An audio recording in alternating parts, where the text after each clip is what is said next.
المشهد الذي نراه في المجاورة من محيط المدينة الجامعية لجامعة الأزهر، حيث وقعت اشتباكات بين طلاب الأزهر وقوات الشرطة في شارع مصطفى النحاس أمام المدينة الجامعية. للتعرف على مزيد من التفاصيل حول هذا المشهد معي على الهاتف إيمان مدحت مراسلة CBC.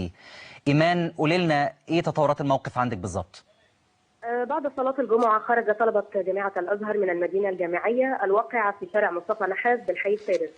قاموا بقطع طريق بجذوع الشجر وقوالب أطوب، إلا أن قوات الأمن وصلت إلى المكان وبدأت في التعامل، مما أسفر عن تراجع الطلبة داخل المدينة الجامعية، وقاموا بإشعال النيران في إطارات السيارات لإبطال مفعول الغاز المسيل للدموع.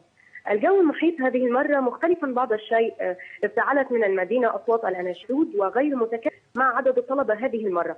قوات الأمن أيضا قامت بإجراء تحويلات للطريق المؤدي إلى المدينة، بالإضافة إلى أن قاطني المنطقة أغلقوا بسياراتهم الطريق المواجه لها حتى لا تصل المسيرات إلى المدينة الجامعية. أصوات الطلقات اللي سمعناها يا إيمان دي كان إيه مصدرها ونوعها؟ الطلقات دي تعامل قوات الأمن مع الطلبة، طلقات للغاز المسيل للدموع. غاز مسيل للدموع، أعتقد أنه بعضها كان طلقات تحذيرية في الهواء؟ في الأول كانت طلقات تحذيرية ثم بدأوا بعد ذلك بالتعامل. طيب، هل دلوقتي زي ما احنا شايفين في المشهد هل تراجع الطلاب إلى داخل المدينة الجامعية ولا ما زالوا متواجدين أمام المدينة؟ تراجعوا بشكل كبير، أيضا كانوا يقفون خلف الأسوار ثم تراجعوا إلى الداخل أكثر، كانوا أيضا يعترضون. طريق لو عندك معلومة، لأنه بتقولي أعداد القوات محدودة للغاية، التعزيزات ضعيفة جدا جدا، يعني في حال خروج طلبة من خارج الأسوار سيكون هناك خطر محدق على قاطني المنطقة وعلى من يقفون في المحيط للمدينة الجامعية.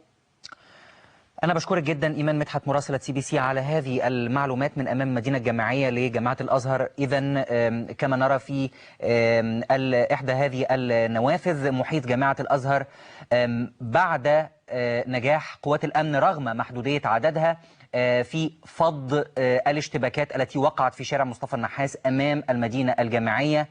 الطلاب المشاركين في أحداث الشغب هذه قاموا في محاولة لتفريقهم، وبالفعل نجحت في صدهم إلى داخل المدينة، لكن هناك تحذير من أنه خروجهم مرة تانية سيمثل خطر على قوات الأمن لأنه عددها محدود.